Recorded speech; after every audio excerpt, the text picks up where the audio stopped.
Okay, get this. We're diving into a brand new Sherlock Holmes story. It's not some fan fiction, it's an actual, legit old tale that's just been translated into English for the very first time. Oh, wow. How cool is that to get a fresh Holmes tale over a century later? That is pretty amazing. So, what's the story? Where did this come from? Well, it's this book called Sherlock Holmes in a New Light, published in Swedish back in 1908. 1908. Yeah.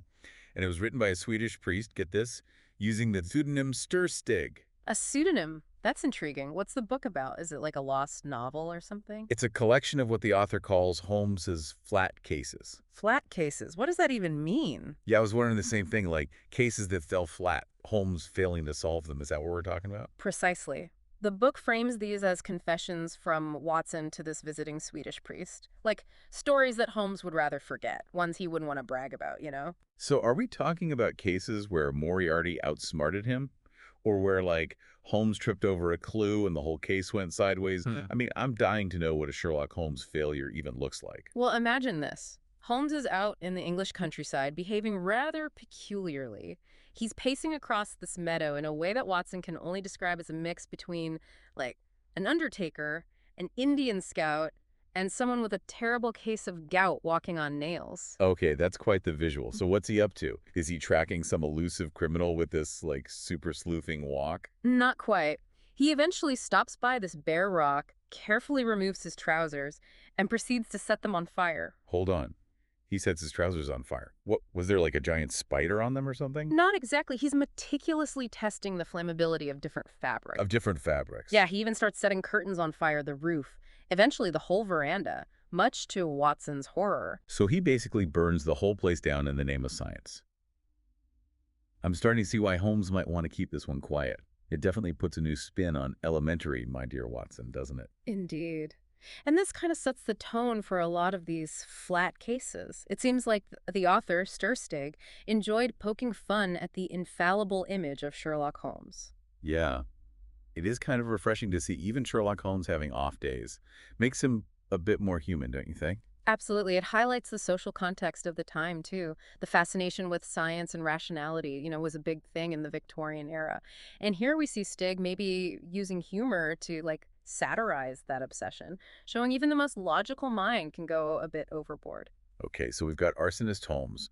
What other adventures, or should I say misadventures, did he have that he'd rather forget? Well, there's this one where a frantic Mr. Perkins Archer bursts into 221B Baker Street, Uh-oh, convinced his life is in danger because of his Indian heritage. the Indian heritage. That sounds a bit ominous. Did he, like, uncover a family secret or something? Well, it seems Mr. Archer inherited a big chunk of money from his uncle who lived in India and married an Indian woman. Now he's convinced someone is out to get him for the inheritance. Sounds like a classic Holmes setup, wouldn't you say? Yeah, totally. You'd think Holmes would have this solved before tea time. So who's the culprit? A vengeful relative, disgruntled business partner. Holmes's investigation points to a supposed Indian cousin seeking revenge. However, it turns out the whole thing is a massive misunderstanding. The threatening letters were actually a schoolboy's creative writing assignment. No way. His son's homework. I bet Holmes felt a bit silly after that one. Let's just say he wasn't pleased. And this case, I think, speaks to how Stig plays with reader expectations.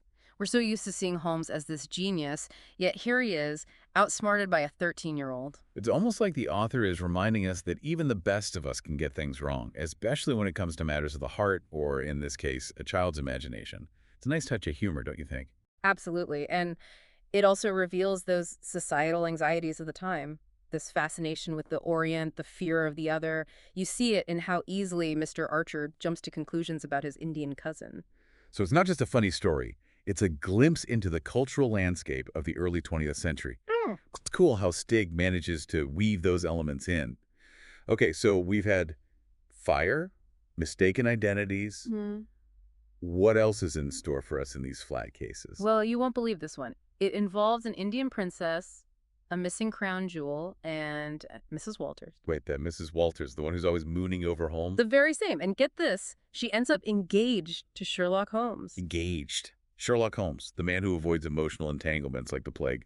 I definitely need to hear more about this. So the story revolves around this Princess Darmila of Bandalore. She's seeking refuge in London after a coup in her homeland. and someone starts leaving these cryptic objects in her room. Cryptic objects, like what? A chrysoprase jewel, a dagger, and 5 deadly seeds. Okay, that's not your average welcome basket. Sounds like someone's sending a pretty intense message. Indeed. Holmes deduces that these objects are riddles, like a form of silent communication from a witness bound by a sacred oath. The jewel represents her rightful claim to the throne, the dagger a threat from assassins, and the seeds a countdown to her execution. Wow, talk about high stakes. So Holmes, ever the gentleman detective, steps in to protect her. But how does this lead to a marriage proposal? It seems Princess Darmila develops a bit of an, shall we say, admiration for Holmes. Captivated by his intellect, she impulsively proposes to him. She proposes. Mm. To Sherlock Holmes. Never saw that coming.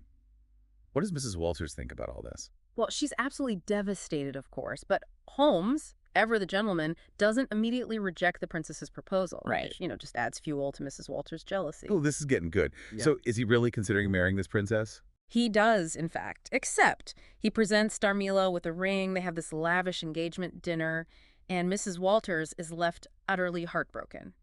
It's quite the departure from the Holmes we know, wouldn't you say? Totally. I mean, Sherlock Holmes getting hitched? It's almost unthinkable. But I guess even he couldn't resist a princess's proposal, huh?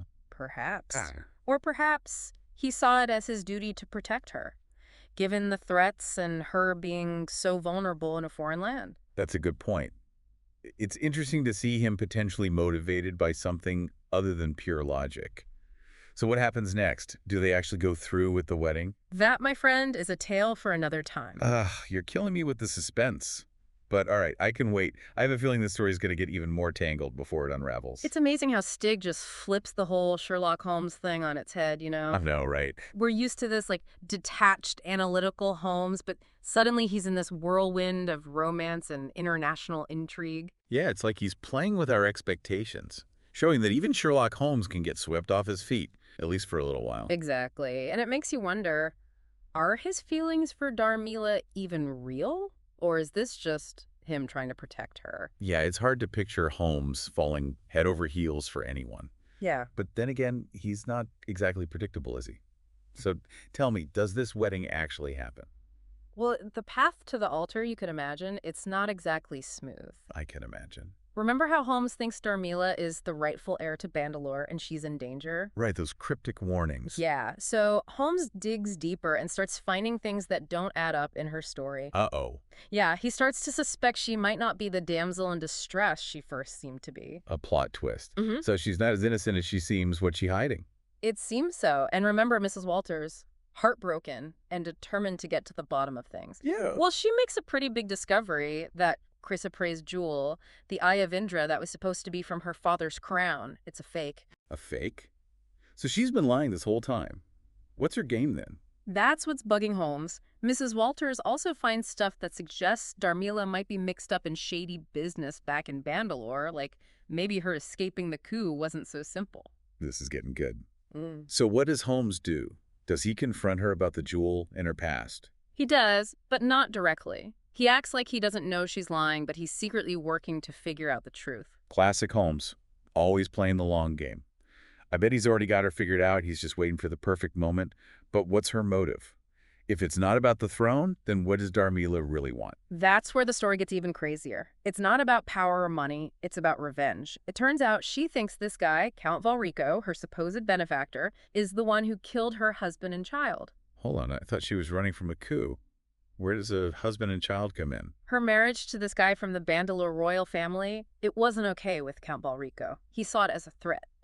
And then when her husband and baby daughter die, she's sure the Count is behind it. So this whole thing, the missing jewel, the threats, even the engagement to Holmes, it's all a plan for revenge. Exactly, and she almost pulls it off. But Holmes, with his crazy observation skills, starts seeing through her act. So what happens? Does Holmes stop her before she gets her revenge? It's super tense, lots of twists and turns. Holmes is torn between wanting to protect her and the fact that she's clearly not who she says she is. This is so intriguing. How does this confrontation even happen? Okay, picture this. A big, fancy estate in the English countryside. Holmes, Watson, Darmila, and all these other people with their own secrets and reasons for being there. Sounds dramatic. The tension is so thick you could cut it with a knife, and the truth is slowly starting to come out. And then this new character shows up, some mysterious person who says they know the real story about Darniela's past. Who is this new person? Some Mhm. long-lost relative or someone who saw what happened back in Bandalore? Well, this is where Stig gets really meta. This mysterious figure is none other than himself. Stig, the Swedish priest who's listening to Watson's confessions, he's in the story now. The author put himself in the story. That's It amazing. really is. By making himself a character, Stig makes you wonder if you can even trust Watson's story. So what does Stig say about Darmila? Is she really this vengeful princess, or is she something else entirely? He says she hasn't been honest about her past, but then he drops this bomb. Okay. She's not looking for revenge. She's been tricked. Someone's been feeding her lies and using her for something much bigger. So she's a victim, not a villain.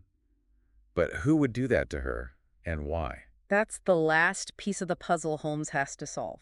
And it takes him down a really dangerous path, forcing him to face his own past and the dark side of London. Okay, so we've got this princess caught in a web of lies being used to get revenge for a crime that never happened. And then the author himself just walks into the story. I mean, come on, this is getting more and more interesting. Where does Holmes even go from here? Who is this mastermind behind it all? This is where things take a really interesting turn. Remember that case with Mr. Perkins Archer and his son, Jim? The one with the Indian heritage and that schoolboy's detective story. Yeah, the one where Holmes was basically outsmarted by a kid's imagination. What does that have to do with anything? It turns out that case wasn't as unimportant as it seemed. Actually, it's directly tied to this whole conspiracy with Darmila. Remember the details of Jim's story, the Kaffir chief who wanted revenge on that Boer farmer. Right, he used his dad's inheritance as, like, inspiration.